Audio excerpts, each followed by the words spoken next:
ഏവർക്കും നമസ്കാരം. ഓഗസ്റ്റ് മാസം 17-ാം തീയതി ഞായറാഴ്ച ചിങ്ങമാസം ആരംഭിക്കുന്നു. അന്നേ ദിനം കൊല്ലവർഷം 1201 ആണ്ട് തുടങ്ങുകയും ചെയ്യുന്നു. തുടർന്ന് 2026 ഓഗസ്റ്റ് മാസം 16-ാം തീയതി വരെയും നീളുന്ന ഈ പുതുവർഷത്തിൽ ഓരോ രാശിക്കാർക്കും അനുഭവത്തിൽ വരാവുന്ന ഫലങ്ങളെക്കുറിച്ചാണ് ഇന്ന് നാം ഇവിടെ കാരണസഹിതം വിശകലനം ചെയ്യുന്നത്. ഇന്ന് ഇവിടെ വിശകലനം ചെയ്യാൻ പോകുന്നത് തുലാക്കൂറുകാരുടെ പുതുവർഷ ഫലങ്ങളാണ്. ചിത്തിര 2-ാം പകുതി, ചോതി, വിശാഖം, മുക്കാൽ എന്നീ നക്ഷത്രങ്ങളാണ് ഈ തുലാക്കൂറിൽ വരുന്ന നക്ഷത്രങ്ങൾ. തുലാക്കൂറുകാർക്ക് ഈ കൊല്ലവർഷം വളരെയധികം നേട്ടങ്ങളും സൗഭാഗ്യങ്ങളും വന്നു ചേരുന്ന വർഷമാകുമെന്ന് നിസ്സംശയം പറയാം. അതിനുള്ള കാരണങ്ങൾ കാരണസഹിതം ഇവിടെ വ്യക്തമാക്കാം. ആദ്യമായി സർവേശ്വരകാരകനായ വ്യാഴം ഈ കൂറുകാർക്ക് ഏറ്റവും അഭീഷ്ടഫലങ്ങളെ നൽകുന്ന നിലയിലാകും ഈ വർഷം ഏറിയ കൂറും സഞ്ചരിക്കുക. അതായത് തുലാക്കൂറുകാരുടെ 9-ാം ഭാവത്തിലാകും ഈ വർഷം വ്യാഴം സഞ്ചരിക്കുക.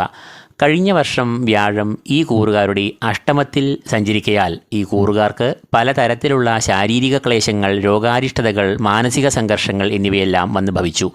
എന്നാൽ ആ വ്യാഴം അഷ്ടമത്തിൽ നിന്നും ഭാഗ്യഭാവം എന്ന് അറിയപ്പെടുന്ന 9-ലേക്ക് ഈ വർഷം മാറി സഞ്ചരിക്കുന്നു എന്നതിനാൽ ഇവർക്ക് വ്യാഴം രക്ഷകനായി മാറുന്നു. ഈശ്വരകടാക്ഷം, ഗുരുകടാക്ഷം, പിതൃകടാക്ഷം എന്നിവയെ എല്ലാം കുറിക്കുന്ന ഭാവമാണ് ഈ 9-ാം ഭാവം. 9-ാം ഭാവം എന്നത് വ്യാഴത്തിൻ്റെ ഏറ്റവും ഇഷ്ടഭാവങ്ങളിൽ ഒരു ഭാവവുമാകുന്നു. അതുകൊണ്ട് തന്നെ വ്യാഴം 9-ൽ കൂടി സഞ്ചരിക്കുമ്പോൾ അത് ആ ഭാവത്തിന് പുഷ്ടിയെ പ്രദാനം ചെയ്യും. തൽഫലമായി ഈശ്വരകടാക്ഷം, ഗുരുകടാക്ഷം എന്നിവ വർദ്ധിക്കും. പൈതൃകമായ സ്വത്തുവകകൾ, നേട്ടങ്ങൾ എന്നിവയ്ക്കും ഇക്കാലത്ത് ഏറെ സാധ്യത ഉണ്ട്. സൽപ്രവർത്തികൾ, ഈശ്വരാരാധന, തീർത്ഥാടനം എന്നിവയിൽ വ്യാഴം 9-ാം ഭാവത്തിൽ കൂടി സഞ്ചരിക്കുമ്പോൾ ഈ കൂറുകാർ വ്യാപൃതർ ആകും. ശരീരസുഖം, മനസ്സുഖം, കുടുംബത്തിൽ സൗഖ്യം, ക്ഷേമം, ഐശ്വര്യം, കുടുംബാംഗങ്ങൾ തമ്മിൽ ഐക്യം, സ്നേഹം എന്നിവയെല്ലാം ഈ സമയത്ത് രൂപപ്പെടും.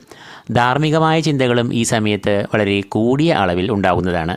വ്യാഴം 9-ൽ കൂടി സഞ്ചരിക്കുമ്പോൾ ഭാഗ്യവർദ്ധനവും ഉണ്ടാകും.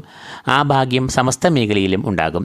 പഠനത്തിൽ വളരെ മികവ്, കർമ്മരംഗത്ത് പുഷ്ടി, പ്രശംസ, അംഗീകാരം, പ്രമോഷൻ, ഉദ്യോഗാർത്ഥികൾക്ക് നല്ല തൊഴിലവസരങ്ങൾ, വിവാഹം ആലോചിക്കുന്നവർക്ക് നല്ല ആലോചനകൾ എന്നിവയെല്ലാം ഇക്കാലത്ത് സിദ്ധിക്കും. സാമ്പത്തികമായും ഈ സമയത്ത് ഏറെ പുരോഗതി, അഭിവൃദ്ധി എന്നിവ ഉണ്ടാകുന്നതാണ്. വാഹനലാഭം, ഗൃഹലാഭം, ഭൂമിലാഭം എന്നിവ ഈ സമയത്ത് ഉണ്ടാകും. കൂടാതെ സന്താനങ്ങളുടെ കാരകൻ വ്യാഴം ആകുന്നു. അതുകൊണ്ട് തന്നെ വ്യാഴം 9-ൽ കൂടി സഞ്ചരിക്കുന്ന ഈ സമയത്ത് സന്താനങ്ങൾ ഇല്ലാതെ വിഷമിക്കുന്നവർക്കോ ചികിത്സ തേടുന്നവർക്കോ ആ ചികിത്സകൾ ഫലപ്രദമായി സന്താന സൗഭാഗ്യം ഉണ്ടാകുന്നതാണ്. വ്യാഴം എന്നത് ഈ കൂറുകാരുടെ 3-ാം ഭാവാധിപനും ആകുന്നു. 3-ാം ഭാവം എന്നത് സഹോദരഭാവം, പരാക്രമഭാവം എന്നിങ്ങനെയെല്ലാം അറിയപ്പെടുന്നു. അതുകൊണ്ട് തന്നെ 3-ാം ഭാവാധിപൻ അനുകൂലനായി സഞ്ചരിക്കുമ്പോൾ ഈ കൂറുകാർക്ക് ആത്മബലം, ഊർജ്ജം, ആത്മവിശ്വാസം എന്നിവ വർദ്ധിക്കും. കൂടാതെ സഹോദരന്മാർ, ബന്ധുമിത്രാദികൾ എന്നിവരുമായി ഈ കൂറുകാർക്ക് ഈ കാലയളവിൽ നല്ല ഊഷ്മളമായ ബന്ധം പുലർത്തുവാനും കഴിയും. കുടുംബത്തിലും സമൂഹത്തിലുമെല്ലാം ഇവർക്ക് സൽപ്പേര്, കീർത്തി, അംഗീകാരം എന്നിവ ഉണ്ടാകും. അടുത്തതായി ശനി ഈ കൂറുകാർക്ക് ഈ വർഷം നൽകുന്ന ഫലങ്ങൾ എന്തെല്ലാം ആകുമെന്ന് നമുക്കൊന്ന് പരിശോധിക്കാം. വ്യാഴത്തിന് പുറമെ ശനിയും ഈ കൂറുകാർക്ക് വളരെയധികം ഗുണാനുഭവങ്ങളെ നൽകുന്ന ഒരു വർഷമാകും ഇത്. കാരണം ശനി ഈ കൂറുകാരുടെ 6-ാം ഭാവത്തിൽ കൂടിയാകും ഈ വർഷം സഞ്ചരിക്കുക. 6-ാം ഭാവം എന്നത് രോഗം, ശത്രുക്കൾ, ചെലവുകൾ, പാഴായ യാത്രകൾ, അലച്ചിലുകൾ, ദുരിതങ്ങൾ, ശാരീരിക മാനസിക ക്ലേശങ്ങൾ എന്നിവയെ എല്ലാം കുറിക്കുന്ന ഭാവം ആകുന്നു. എന്നാൽ ഈ ഭാവത്തിൽ കൂടി ശനി സഞ്ചരിക്കുമ്പോൾ അത് ശ്രേഷ്ഠമായ ഫലങ്ങളെ നൽകുകയും ചെയ്യും. പ്രധാനമായും ശത്രുവിജയം ഉണ്ടാകും. ശത്രുക്കളെ എല്ലാം നിഷ്പ്രഭർ ആക്കും. ശനി 6-ൽ കൂടി സഞ്ചരിക്കുമ്പോൾ ഏത് പ്രതിസന്ധികളെയും നേരിട്ട് തോൽപ്പിക്കാനുള്ള ആത്മബലം ഇവർക്ക് ലഭിക്കും. കൂടാതെ ഏത് പ്രവർത്തികളിൽ ഏർപ്പെട്ടാലും അവയെല്ലാം വിജയത്തിലും ലക്ഷ്യത്തിലും എത്തിച്ചേരുകയും ചെയ്യും. കടബാധ്യതകൾ, രോഗം, ശത്രുക്കൾ എന്നിവയിൽ നിന്നെല്ലാം ഇവർക്ക് മോചനം ലഭിക്കും. ഉണർവ്, ഉന്മേഷം, ഊർജ്ജം എന്നിവയെല്ലാം ശനി 6-ൽ കൂടി സഞ്ചരിക്കുമ്പോൾ ഇവർക്ക് ഉണ്ടാകും. നേതൃപാടവം, നായകത്വം എന്നിവ ഇവർക്ക് വളരെയധികം വർദ്ധിക്കും. ഇവർക്ക് ഔദ്യോഗിക രംഗത്തും ഏറെ ശോഭിക്കാനാകും. കുടുംബത്തിൽ ഏറെ സന്തോഷം, ക്ഷേമം, ഐശ്വര്യം എന്നിവ ഉണ്ടാകും. കൂടാതെ ശനി എന്നത് തുലാക്കൂറുകാരുടെ 4-ഉം 5-ഉം ഭാവാധിപനാകുന്നു. 4-ാം ഭാവം എന്നത് മാതൃഭാവം എന്നാണ് അറിയപ്പെടുന്നത്. കൂടാതെ കുടുംബം, കുടുംബാംഗങ്ങൾ, വാഹനം എന്നിവയെയും കുറിക്കുന്നത് ഇതേ ഭാവം കൊണ്ട് തന്നെയാണ്. 4-ാം ഭാവാധിപൻ ഇഷ്ടഭാവത്തിൽ സഞ്ചരിക്കുമ്പോൾ അത് കുടുംബത്തിൽ ക്ഷേമം, സുഖം, സന്തോഷം, കുടുംബാംഗങ്ങൾ തമ്മിൽ ഐക്യം, ബന്ധുമിത്രാദികളുമായി നല്ല ബന്ധം എന്നിവയെ എല്ലാം നൽകും. കൂടാതെ ഈ സമയത്ത് വാഹനയോഗവും ഉണ്ടാകാം. 5-ാം ഭാവാധിപൻ ഇഷ്ടഭാവത്തിൽ സഞ്ചരിക്കുന്നതിന് ഫലമായി സന്താനങ്ങളെ ആഗ്രഹിക്കുന്നവർക്ക് സന്താനലാഭം, സന്താനക്ഷേമം, സന്താനങ്ങൾക്ക് വിദ്യാപുരോഗതി, ഏകാഗ്രത, മികവ് എന്നിവയെല്ലാം ഉണ്ടാകും. 5-ാം ഭാവാധിപൻ അഞ്ചാം ഭാവം ഉപാസനാമൂർത്തി, പൂർവ്വപുണ്യം എന്നിവയെയും കുറിക്കുന്നതിനാൽ അഞ്ചാം ഭാവാധിപനായ ശനി അനുകൂലനാകുമ്പോൾ ഈശ്വരവിശ്വാസം വർദ്ധിക്കുകയും തൽഫലമായി ഈശ്വര കടാക്ഷം ഏത് പ്രവൃത്തിയിലും വിജയത്തെ നൽകുകയും ചെയ്യും. അടുത്തതായി കേതുവിൻ്റെ സഞ്ചാരം പരിശോധിക്കാം. കേതുവും ഈ കൂറുകാർക്ക് ഈ വർഷം ഏറ്റവും ഗുണാനുഭവങ്ങളെ നൽകുന്ന നിലയിലാകും സഞ്ചരിക്കുക.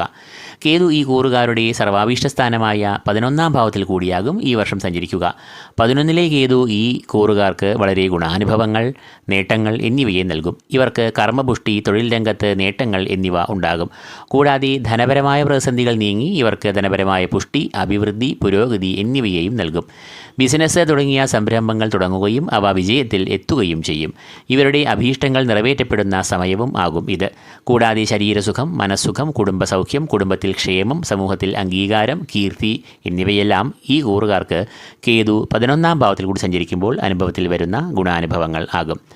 നവഗ്രഹങ്ങളിൽ പ്രധാനികളും ദീർഘകാലം ഫലങ്ങളെ പ്രദാനം ചെയ്യുന്നവരുമായ 3 ഗ്രഹങ്ങൾ തുലാക്കൂറുകാർക്ക് അഭീഷ്ട ഫലങ്ങളെ നൽകുമ്പോൾ രാഹു ഈ കൂറുകാർക്ക് അനുകൂലമായ ഫലങ്ങളെ നൽകില്ല. കാരണം അനിഷ്ടഭാവമെന്ന് അറിയപ്പെടുന്ന 5ാം ഭാവത്തിൽ കൂടിയാകും ഈ വർഷം രാഹു സഞ്ചരിക്കുക.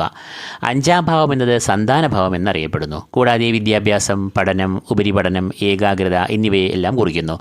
അതുകൊണ്ട് തന്നെ 5ൽ സഞ്ചരിക്കുന്ന രാഹു സന്താനങ്ങൾക്ക് ക്ലേശം, സന്താനങ്ങളുമായി അസ്വാരസ്യങ്ങൾ എന്നിവയെ ഉണ്ടാക്കാം. കൂടാതെ 5ാം ഭാവം മനസ്സിനെ കുറിക്കുന്നു എന്നതിനാൽ മനഃശാഞ്ചല്യം, ആശയക്കുഴപ്പം എന്നിവയും ഉണ്ടാകാം. എന്നാൽ ഉപാസനാമൂർത്തികളെ ധ്യാനിക്കുക, ഈശ്വരചിന്ത, സാത്വിക ചിന്തകൾ എന്നിവ പുലർത്തുമ്പോൾ അത് ഇവർക്ക് ദോഷഫലങ്ങളെ നീക്കി ഗുണാനുഭവങ്ങളെ നൽകുകയും ചെയ്യും. അപ്പോൾ തുലാക്കൂറുകാർക്ക് ഈ കൊല്ലവർഷം സർവീശ്വരകാരകനായ വ്യാഴം, ശനീശ്വരൻ, കേതു എന്നിവർ ഏറ്റവും ഗുണാനുഭവങ്ങൾ, നേട്ടങ്ങൾ, സൗഭാഗ്യം എന്നിവയെ നൽകുന്നു. എന്നാൽ കേതു മാത്രം അനിഷ്ടനാകുന്നു. എങ്കിലും പ്രധാനികളായ 3 ഗ്രഹങ്ങൾ ഇഷ്ടഭാവങ്ങളിൽ സഞ്ചരിക്കുന്നതിനാൽ കേതുവിൻ്റെ അനിഷ്ടഫലങ്ങൾ ഈ കൂറുകാരെ പ്രതികൂലമായി ബാധിക്കയില്ല എന്നതാണ് സത്യം. ഇക്കാരണങ്ങളാൽ തുലാകൂറുകാർക്ക് ഈ പുതുവർഷം സ്വപ്ന സമാനമായ സമസ്ത മേഖലകളിലും അഭിവൃദ്ധിയും പുരോഗതിയും നിറഞ്ഞ ഒരു വർഷമാകും. ഈ വീഡിയോ ഇതോടുകൂടി ഇവിടെ പൂർണ്ണമാകുന്നു. ഈ വീഡിയോ നിങ്ങൾക്ക് പ്രയോജനകരമായെങ്കിൽ ലൈക്ക് ചെയ്യുക, നിങ്ങളുടെ പ്രിയപ്പെട്ടവരുമായി ഷെയർ ചെയ്യുക. കൂടാതെ ഈ ചാനൽ സബ്സ്ക്രൈബ് ചെയ്യാത്തവർ സബ്സ്ക്രൈബ് ചെയ്യുക. ഏവർക്കും പുതുവർഷാശംസകളും ഈശ്വര കടാക്ഷവും നേർന്നുകൊണ്ട് നിർത്തുന്നു. നന്ദി, നമസ്കാരം.